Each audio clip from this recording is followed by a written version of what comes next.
Let's get started. I'm looking at 10 o'clock. Welcome, everyone. Thank you for being here and participating in county government.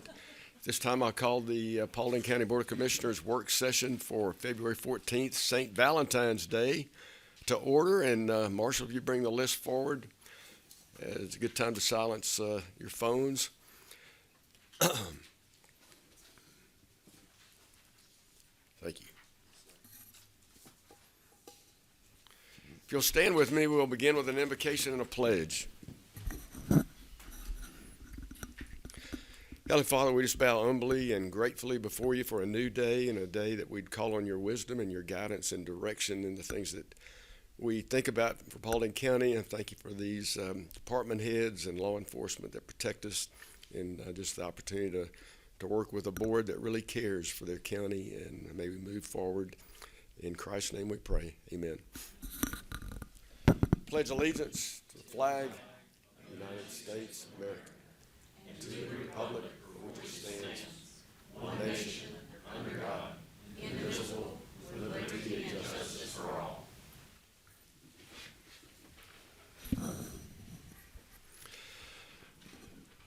The January 24th, 2023 work session minutes and the January 24th, 23 board meeting minutes and the January 26th, 2023 joint boards meeting minutes are available for review. Under announcements this morning, a Team Paulding segment, February Employee of the Month, Ms. Shay Wells with the Community Development Department. We've got a little video for her.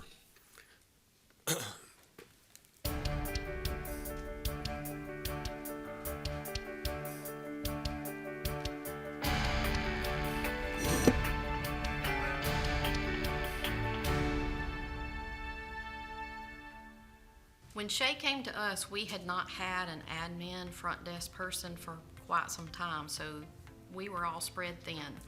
Shay came on board. She was very teachable.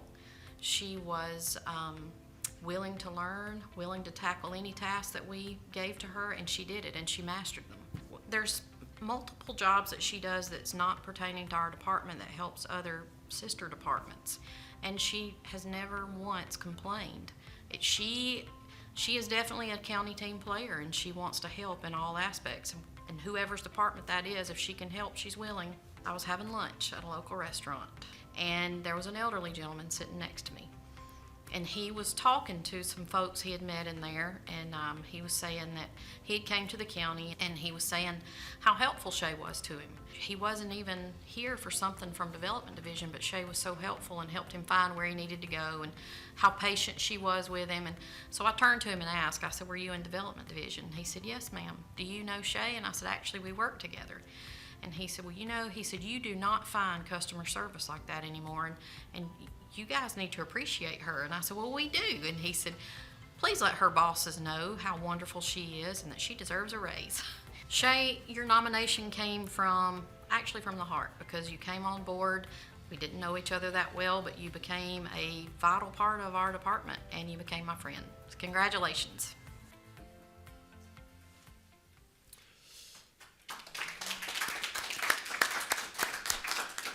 Absolutely. It's great. Also, under the Team Paulding segment is our litter issue in Paulding County. I'm going to call on the County Manager, Frank Baker, to fill us in a little bit more on that. Thank you, Mr. Chairman. We're fixing to get into the spring season, and there's that old term, spring cleaning. A lot of people will clean out their basements, their garages, their property, and they'll take stuff up to the transfer station. Well, litter is really a problem in our county, and we try to do everything we can do to keep it in check. We have a trash task force that we've convened, way for citizens to call in areas of concern so that we can address those. But one of the things that we wanted to do this morning is we put together a video. We've actually had a couple videos on litter, but this one in particular is about unsecure loads, and that's a real problem as folks are moving stuff to the transfer station or moving stuff through Paulding County. So I'd ask Jeff Harkins to roll that for us, that video, and then I think maybe a couple of commissioners may have a couple of comments. Thank you, Mr. Chairman.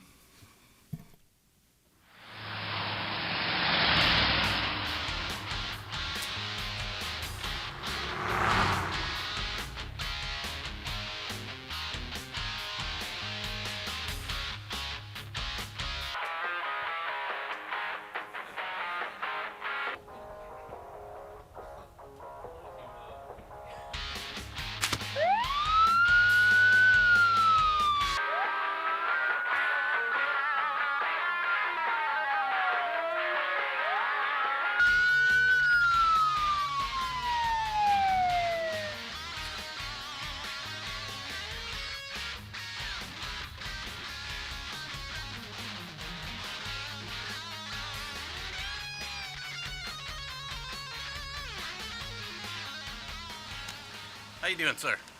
Afternoon. I'm Sergeant Biggs with Paulding County Marshal Bureau. The reason I pulled you over was because I noticed you had an unsecure load on your vehicle. Also noticed a bag of trash fall out on the roadway back there. Under Georgia law, it requires that any loads in the beds of trucks, trailers, anything like that, be secured down to where nothing can escape the vehicle and get on the roadway and possibly cause damage to another vehicle. Plus the fact that we have litter in the county from vehicles that are unsecured is another problem. In lieu of writing a ticket today, what I decided to do was just give you a warning and give you an education pamphlet that would tell you exactly about Georgia law and about securing the load in your vehicle. Do appreciate it. Yes, sir. If you don't mind, grab that bag of trash that fell off back there. Try to get your load secured for me, and please have a good day. Appreciate it. Thank you, sir. Have a great day. Thank you, sir.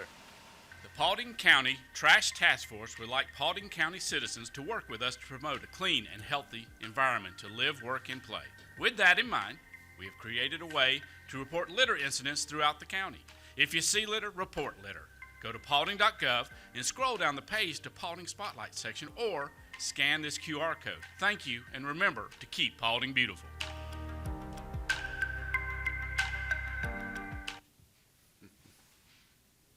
I think we got some Academy Award winning performances there.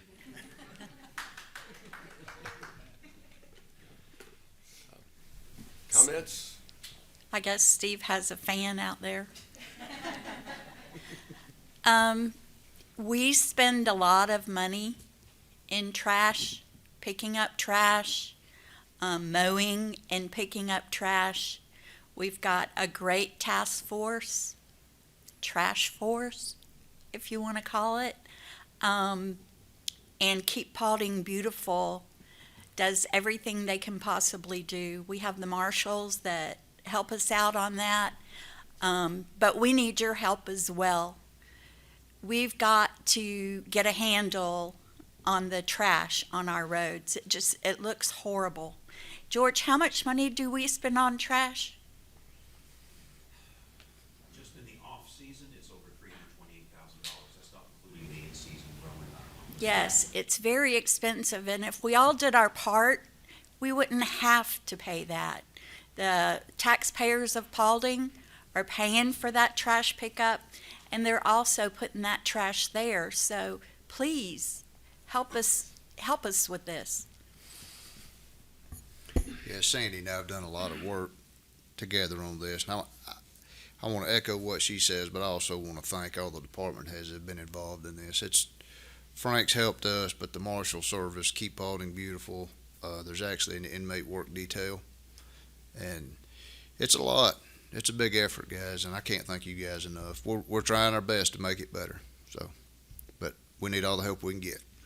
Thank y'all. You know, it just kind of brings me back to the start of the recession in '08. I know there's a group of guys we got together. The state, I don't remember if they cut out all the mowing, say for 278, Scott, you might remember, but I know they cut out majority of them. And we was worried about the county looking bad, and we all got together and spent a weekend or a Saturday, and mowed from about where the hospital is to the Polk County line.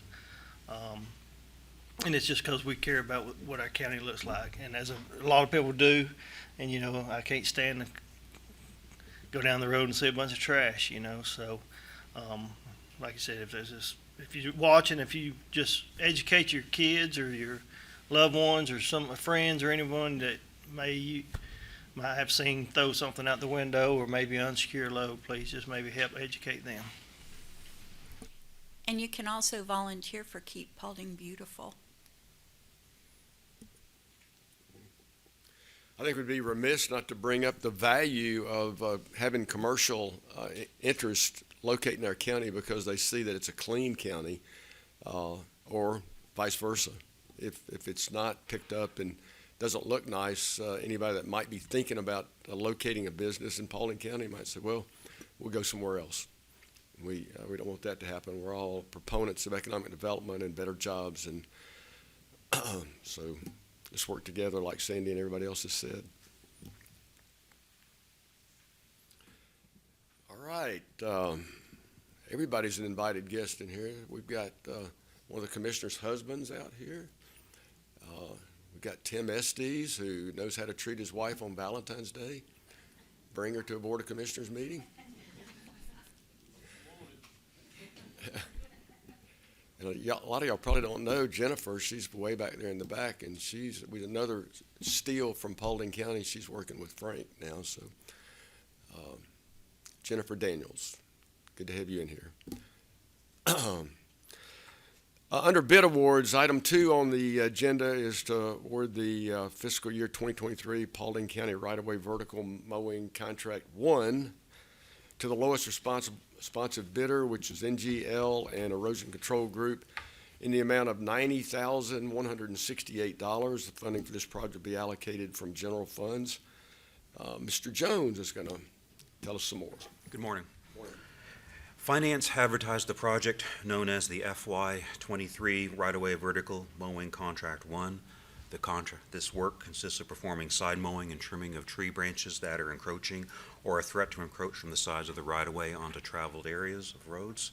The scope of work is approximately 75.1 miles on 79 county roads. This project is located in posts 1, 2, and 3. The project had a bid opening of January 20th, 2023. The low bid contract was submitted by NGL and Erosion Control. The lowest responsive bid was in the amount of $90,168. We recommend awarding this project work to NGL. They performed this type of work in the past for the county and have done a good job, so we recommend this approval. This is not finished mowing. It's basically tractor mowing with a boom attachment. It has a 3-month completion time from NTP, Notice to Proceed issuance, and if approved, the funding will be allocated from general funds. George, this is probably the third contract. I know we've had. We typically do anywhere from 2 to 3 per year. I think we're probably up to about close to 6 or 7. Yeah, I mean, it's important. You go to some of our neighboring counties and you see the branches getting close to the travel lane, or sometimes you have to swerve over a little bit. So obviously this is good to keep your shoulders clear, keep your sight lines. I think it's a good effort. Y'all partner with Greystone because I know they're interested in keeping their power lines clear. Yeah, I would love to have something like that, where that equipment, or they go basically from the ground straight up, very, very high. So we've looked at those type of contracts. The state calls them, I think they're called basically clearing contracts, where they basically just go straight up to the sky. They daylight up. We go about 25 feet on ours.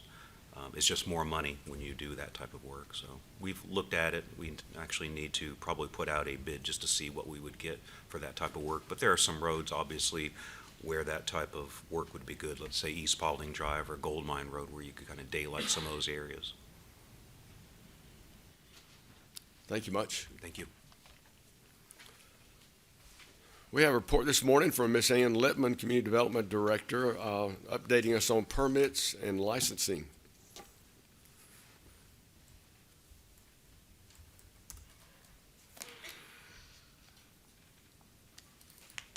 Morning, Commissioners. Thank you for letting me come in this morning and give an update on the business license and building permits that we've issued. It's been about 6 months since I gave a report, so glad to provide an update.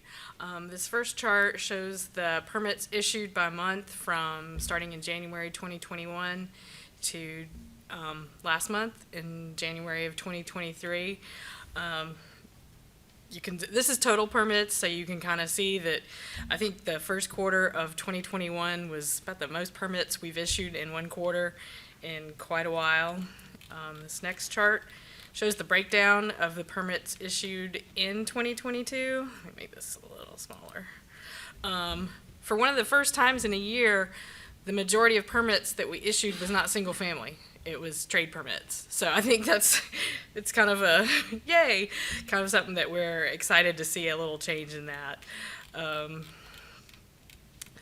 Inspections tend to lag a little behind permits. A permit that was issued that large amount of permits that was issued in the first quarter of 2021, it probably takes 6 months or so for them to start calling in for a lot of inspections. So we actually, even though we issued less permits, we did more inspections in 2022. This sheet compares, this one's based on fiscal years. It shows the difference between residential and non-residential. You can kind of see we had in fiscal year 2021, that was a huge spike in the residential permits, and has gone down, and it actually looks like this fiscal year, we're probably gonna issue less permits, single family, than we did in the previous one. This next sheet, this is the value of construction issued by fiscal year. Even if you have less commercial permits, the value that they add to our digest is significantly higher. This is a breakdown of the single-family permits, sort of similar to the total permits, but you can see adding in the first, if you look at the last quarter of 22 and in January of 2023, our permits are continuing to decrease. This is the annual permits issued by post. Post 4, you're always the bride. You're always the winner. There were a couple instances last year where post 1 and post 2 beat you. So you were not always winning that.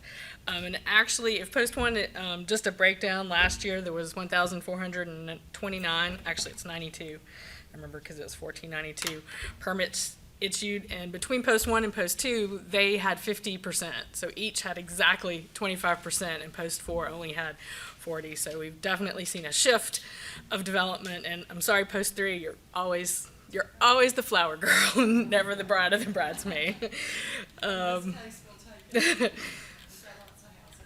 And this sheet shows the certificates of occupancy for a single family. That's really a more critical number in my view, because that means that's when the house is sold and it's able to be occupied. Since January of 2020, we have issued almost 5,000 certificates of occupancy. The number is actually 4,932. And just some fun facts of what that generates.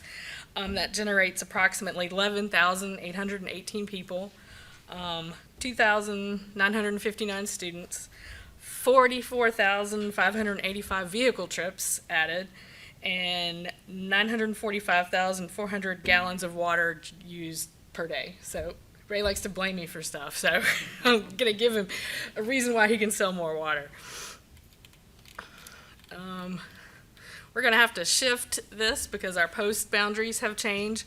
This just shows the population growth by post in the last 12 years, and we'll need to adjust this since we've had new post boundaries. But post 4 was definitely the big winner in population in the past 12 years.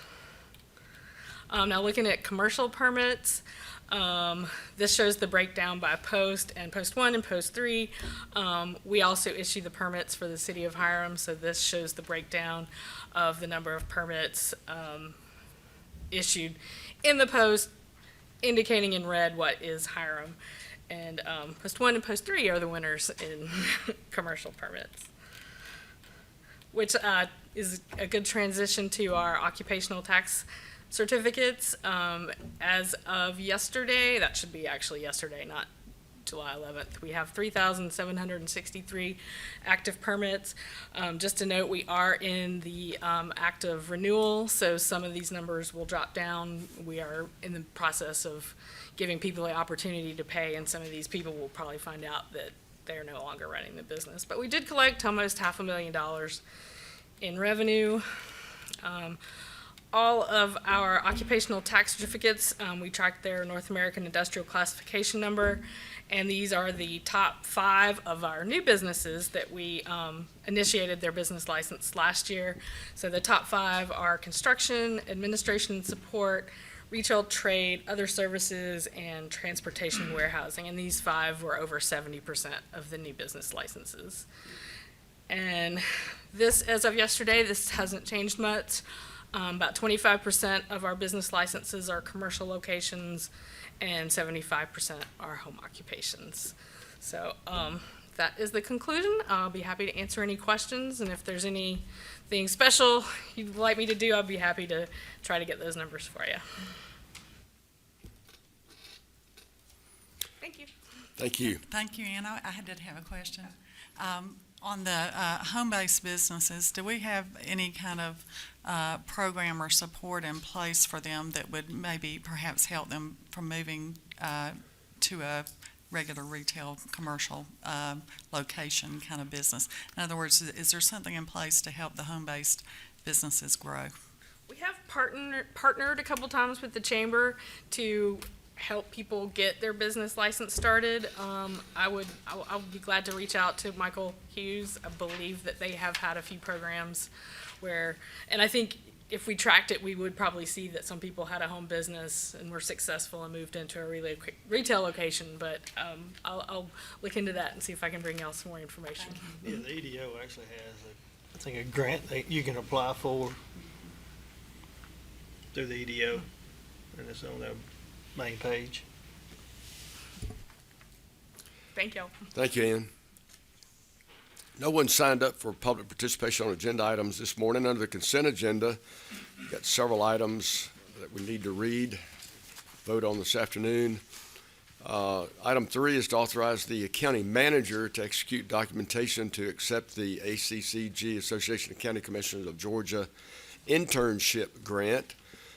Number 4 is to authorize the chairman to enter into an agreement with Greystone Power Corporation for the use of 2 strands of fiber as outlined in the agreement. Number 5 is to approve the renewal of the contract services agreement for the Paulding County kiosk program for a period of 1 year. Number 6 is to appoint Dan Osment to the Fire Advisory Board to fill the unexpired term of Emery Gordy with the term ending December 31st, 2023. Number 7 is to appoint Derek Lawrence to the Recreation Board as the Post 1 representative with the term of February 14th, 2023 through December 31st, 2027. Number 8 is to approve the acceptance of the streets listed for perpetual maintenance by the county. 7 Hills / Unit M Phase 2, the Cobblestone Trail. Number 9 is to declare the following items listed as surplus and approve their disposal by donation to Georgia Public Safety Training Center surplus items. I'm not going to read these items. They are available on your agenda sheet, which I would assume all of you have. If you don't have one, it's on the back table. Would any of the commissioners like to move any of these consent agenda items to regular business? Hearing none, they'll stay on the consent, and we'll vote on this afternoon. We have no old business this morning. Under new business, item 10 is discuss action to approve the purchase of approximately 4,400 feet of 12-inch ductile iron pipe in the amount of $315,000.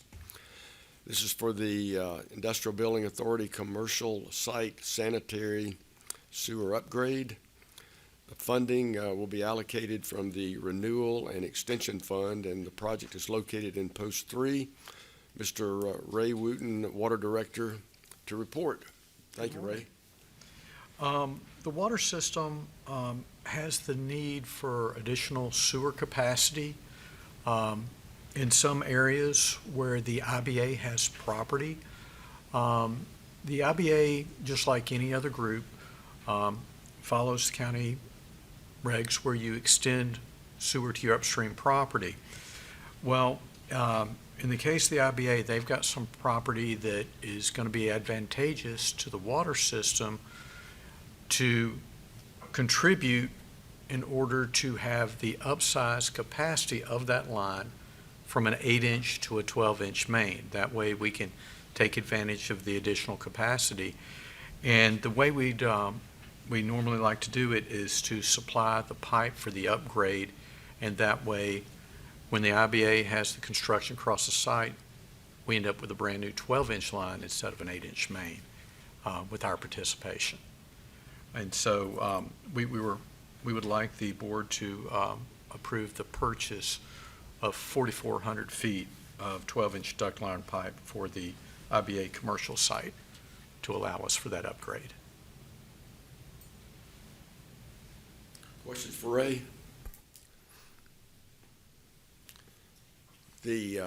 So, just refresh me, I know you've already told me this, but then what do you do with the 8-inch? They just use it for another project? Well, the 8-inch, by us supplying the pipe, the IBA doesn't have to purchase that 8-inch pipe. Our contribution is the cost of the 12-inch, and that way, instead of installing parallel lines, they install one main. So that way, the IBA gets a win and we get a win because they're actually doing all the construction for us to have that 12-inch placed. So they do not have to purchase the 8-inch. Any other questions? Where is the sewer line going? In this area, this is in the Sweetwater Basin. The location of this line is in the area from Nebo Road to Laird Road, which Thank you. is south of Bill Caruth. Thank you. Thanks much. You get to stay with us, right? Number 11 is discuss action to approve the purchase of a new pump in the amount of $70,282.94 from Xylem Water Systems USA Incorporated. Yeah, Xylem is the supplier for the county. They are our pump manufacturer. We do bring in other pumps when we need to, but at the Rakestraw Pump Station, that is our main pump station in Hiram, Georgia. It collects more flow than any of our other pump stations, so we have an opportunity to go to a larger size pump to help maintain this facility. It'll be the last pump we'll need for this facility of this size. And the pumps that we're using there currently, we'll be able to utilize those as spares for other pump stations. And the flight pumps, the price for this includes also shipment, because these are from overseas, and the purchase of an additional impeller and ring so that should something happen, we will be able to replace those. So it does have replacement parts to come along with the pump itself. So we are asking the BOC to approve the purchase of the new pump, which includes the spare part to go with it and the shipping in the amount of $70,282.94. And one part I didn't read here because I couldn't flip the page fast enough. The funding will be allocated from the Renewal and Extension Fund located in Post 1. That is correct. Any questions or comments for Ray Wooten? Thank you, sir. Thank you. Well, that's the conclusion of our regular business this morning. No one has signed up to speak on non-agenda items. And I would call for any comments any of the commissioners may have about upcoming events or celebrations or whatever's on your mind and heart.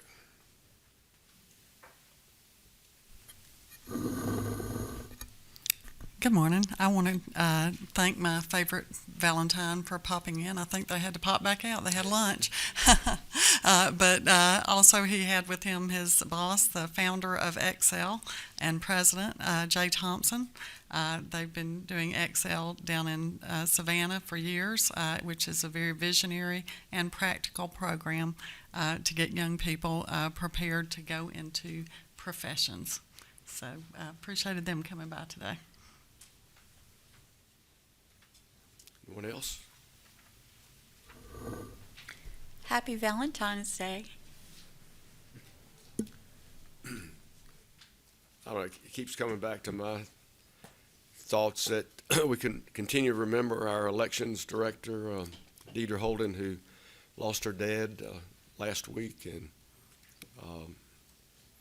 we just, Deidre, if you hear this, we're still thinking and praying for you. All right, we have no executive session. I'll entertain a motion to adjourn. Motion to adjourn? A motion by Commissioner Caker to adjourn. Is there a second? Second. Second by Commissioner Stover. All those in favor say aye. Aye. Any opposed? We stand adjourned.